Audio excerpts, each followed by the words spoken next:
This is what life feels like with the new MacBook Pro. Donglitis. What's up guys, Everything Apple Pro here. Let's go ahead and review the 2016 MacBook Pro. I'm going to be talking about both 13 and 15-inch models, but mainly focusing on the 15. So I've been using the machine for a good week now. I've had it, I gotta say, I've got a good impression of what this machine is. I believe it or not, I actually edit all of my videos on my MacBook Pro, as my Mac Pro is starting to feel its age really bad. So I'm gonna be giving you guys my personal opinion on the MacBook Pro about everything I care about, including performance, battery life, features, design, all of that good stuff, all in one video. So let's go ahead and get into it. And a preface, I just want to say this is the fully maxed out version I was doing the earlier gaming videos with. 2.9 gigahertz AMD Pro 460 and the 2 terabytes of storage. So I've got mine, I've been using it. Let's start with the design. So pulling this thing out of the box, the first thing that struck me was how much thinner it was. When I first got the 2012 Retina, I actually was very surprised as I was coming from an even thicker MacBook Pro. So it is a very nice upgrade, very stylish, very compact. It's actually a lot smaller, not only in terms of thickness, but in total volume as well compared to the last year's 2015 version. So the design is great, it's fantastic. The little details that I like, the hinge. So the hinge is fully metal now, no plastic on it. For me, that's great because I open this thing so many times per day, and to have a little bit of a better constructed hinge is definitely a great little feature. And plus, it's seamless, it looks better too. So the overall form factor is nice, but the display itself, the bezels have shrunk. That means it has the same size display, but overall smaller form factor, which means it'll be easier to carry around. But for me, that doesn't really matter. I don't really take it places. It's also lighter as well, so that's very nice. Very nice touch on all of those fronts. It really sucks that it doesn't have a glowing Apple logo anymore. One of those things that just made a MacBook special is now gone. The Apple logo is still there, but I gotta say there was something special about it. Sometimes I would take my MacBook and it would be late at night, I'd go back into my room and I wouldn't have to turn on any lights because the Apple logo would illuminate the hallway for me. So that little tiny detail is gone. Apple removed a lot of things on the new MacBook Pro besides the Apple logo. The SD card slot, the MagSafe, a lot of iconic things are now gone. It's very nice that there are now colors on the MacBook Pro. I wish Apple would have done something like a black to match my iPhone, a matte black. That would have been really cool. Maybe they will with time, but it's nice to have a new choice for color, not just the plain old silver. So let's get to using this thing. I actually mentioned I've been editing videos on this thing for a while, so that means you have to interact with the keyboard and with the trackpad. Did I mention the trackpad is absolutely huge? It's twice as big as the old one, and it's a strange thing adjusting to new technology, because I was looking at my MacBook, and then when I went over to this one to start reviewing with the older one, something didn't fit, something wasn't right. I'm like, why does this thing look so old? And the trackpad, that little tiny thing right there gives the MacBook a huge appearance of something new, futuristic, this big, long trackpad. And it's actually great for functionality, where if I run out of space, I'm dragging something to another folder, there's so much more space to move along on that trackpad. I haven't had any issues with my palms interfering with anything that I'm doing on the trackpad. I heard some people were, but for me, it really was not an issue. So I gotta say, trackpad is a huge plus. And of course, how can we miss that keyboard? Butterfly number 2. So this time around, Apple has made it a little bit more clickier. You can definitely travel more, but still, it feels like you're almost typing on a flat surface, just a little bit of input. Now, I never thought I would say this, but I actually like it. I don't want to go back to my old keyboard. When I type on it, it feels like I'm typing on a sponge. To be honest, there's no bounce back. Well, obviously there is, but on the new one, when you type, it bounces back so quickly. It feels like I'm typing way faster. The response when you click it is almost instant. And not to mention the sound, it sounds so clicky, so nice. I really like that. The old one, it's very mushy, and I do like it. It takes some time to get used to the new keyboard, but I think you guys will not want to go back once you begin using it on a daily. Only thing I don't like is that the keys are spaced together more closely than the old ones, so it's going to take me a while to get used to that spacing, because I'm always clicking on the wrong keys when I'm trying to get to the right one. Now, has it been tough adjusting to USB-C? I gave $27 for 3 adapters, and I've been using those, and overall it doesn't feel any different. The only thing that's different is the fact that there's no MagSafe, which really sucks. I mean, if I trip over my laptop, it means I might have a few $1,000 problem now versus before just yanking out.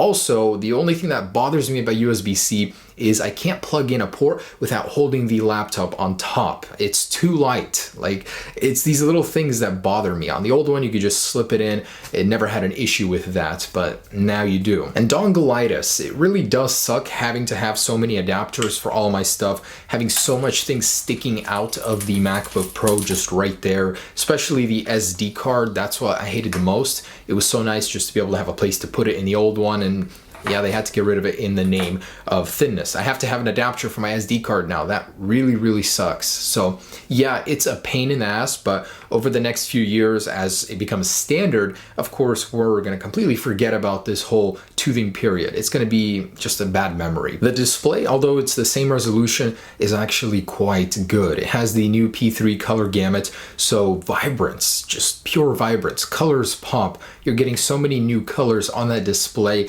and not only are there new colors, it's also brighter as well. So at max brightness, I could certainly tell the difference between the old one and the new one. That was actually one of my biggest complaints about the old one. So the display, oh my goodness, yes, it's a great upgrade. And I don't even think we need more resolution, because at this point, the GPU can't even handle full resolution on this MacBook in most areas, most games. So 4K, although it would be nice, is not necessary. I mean, this display is fantastic as is. Now, as nice as the touch bar is, has it influenced anything at all? And I gotta say no. I mean, when I show someone my new MacBook, I'll show them the touch bar because it's the coolest thing about the new one, and having a secondary display just for those keys, how intuitive it is, how beautiful the display looks. It's nice. I mean, it's something you show this MacBook off with, but is it necessary? Have I used it? Do I even need it? And the truth is no. I mean, it's nice in Final Cut to have a couple of shortcuts there, but they're just out of the way. You have to reach so far up to click them. It would be easier for me to just do my keyboard shortcut on the bottom and get it over with. Now, I think it's a lot like 3D Touch. When that first came out, it was a new technology. There wasn't really much use for it. With time, Apple's been adding more and more stuff, and I'm hoping with iOS 11 they'll add even more to it, but it's the beginning. It's going to take a while for us to get adjusted to it, for it to become necessary, but for now it is just a gimmick, and I gotta admit that it really hasn't helped me be a better video editor, a better MacBook user in any way, really. It's nice to have a nice browser for your emojis, but doesn't really make my life any easier, I gotta say. Now, you guys may have your own opinion on that, but for me, it hasn't really changed anything. What I gotta give Apple a big plus for is Touch ID. Now, this is a very great time-saving feature. So in Safari browser, if you have all your payment details in there with Apple Pay, you just touch your finger and you pay for something. It's so easy. It's really intuitive, very easy to use,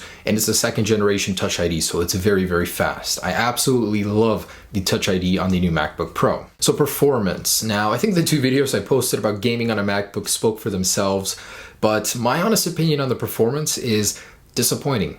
I expected at least a 10 to 25% increase in video editing speed in anything that I'm doing, even gaming, and I didn't even get that. It feels the same, honestly, like completely the same. Going from one to the other, doing tasks, I never really noticed a difference, and I really, really wanted to, but it's not necessarily Apple's fault. CPU growth has been very slow as Intel did switch to a new cycle, one with a new architecture and two refining it in terms of speed. So you can't blame Apple, but you know, with the GPU increase, the GPU choice, Apple chose efficiency over power, and us as pros, we buy this as a MacBook Pro. It is not Pro. The choices they made in these are very mid-tier, just MacBook okay. I did run a couple tests, and I was even more disappointed after running those. So I exported a 22-minute video, almost 23 minutes in both. 4K resolution, same files, same order, same everything, same Final Cut, latest update, 10.3.1. So it was actually almost 3 minutes faster on the old one using the same program versus the new one. So that blew my mind. I had a suspicion that it wasn't faster than the old one, but I didn't think it would be slower. Not only that, the old one got a higher Geekbench score. What? That didn't make any sense to me. These are both fully maxed out MacBooks, and the old one was faster in Geekbench and exporting a 4K 23-minute video. Why did I buy this? Why did I buy the new one? Yeah, I spent $4,300 versus the $2,800 I bought the fully spec'd old one for, and it's not any faster. So I made those gaming videos and I've been playing on the side some Battlefield. It really got me hooked. And I gotta say, I'm, well into the campaign and it's not bad. 1920 by 1200 with medium settings, it's very playable, 30 to 40 frames per second. So for the price, and I'm gonna say this again, it is awful, but it is okay. You can game on it, just don't expect to do anything very high up, very high end settings or anything like that. Now, I was very surprised about this one. Battery life sucks. Just another reason I hate the new MacBook Pro now.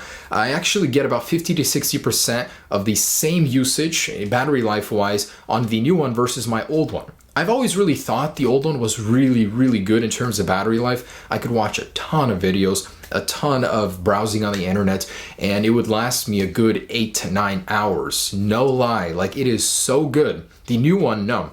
It is not as efficient. I'll notice the battery life is almost half of the old one at times, and that really, really surprised me. Okay, let's do a couple good points. Some things I like. I do love the speakers. Okay, wow, Apple, you guys did so well on the speakers on the new MacBook Pro.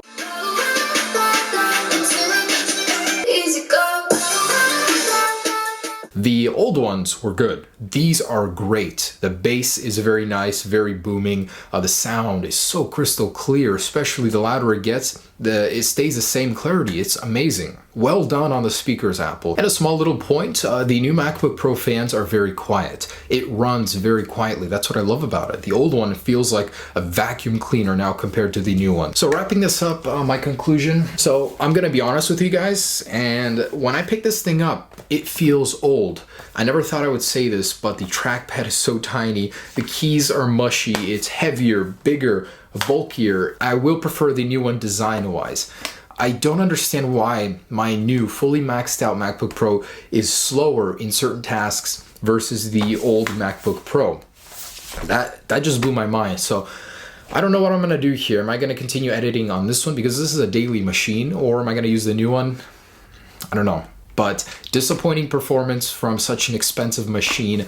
The only thing I want to say to you guys is if you guys are thinking about buying it, in terms of hardware, like the speakers, the trackpad, the keyboard, this display, it is so top notch. The performance itself is a little disappointing for the price, but if you guys are going to buy one, the one thing that you should do is max the GPU. That's priority number one. Secondary to that is the storage, and last the CPU. It really doesn't make a difference, just 200 megahertz over the old one, like I bumped mine. It's such a small difference. Unless you are a video editor, you 3D model, you're really not going to feel that. So GPU is the best bang for the buck. Anyways, guys, thanks for watching. That's what I think about the 2016 MacBook Pro. I love it, but I hate it at the same time. Thanks for watching. Hope you guys enjoyed this little review. Peace.